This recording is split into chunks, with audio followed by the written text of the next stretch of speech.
Hi everyone, welcome back to Easy English Classroom, and today we are going to learn about what is explicit and implicit. Explicit means clearly stated, leaving no room for confusion. On the other hand, implicit means understood or implied, but not directly stated. It requires the reader or the listener to infer the meaning.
After watching the video, let's see what we could analyze.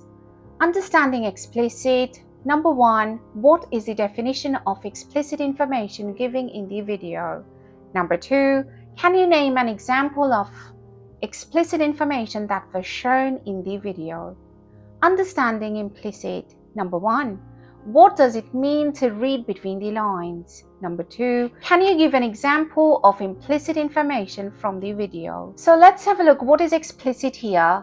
A child is sitting alone. Implicit. Children feel neglected, ignored, and isolated when they notice parents are constantly on their phones. This can impact their emotional and social development, as they may struggle to form attachments and learn social skills when parents are distracted. Let's have a look here. What is explicit? Prince and princess are busy on their phones. On the other hand, implicit. Partners may become distracted by their phones, leading to a sense of disconnection and decreased quality time together. Discussion and critical thinking. Number 1. How can understanding implicit meaning help you in real life? For example, when talking with friends or reading stories. Number 2. Can you think of a time when someone didn't say exactly how they felt, but you understood anyway? What clues helped you? I hope this video helped you. Thank you for watching today, and I'll see you soon.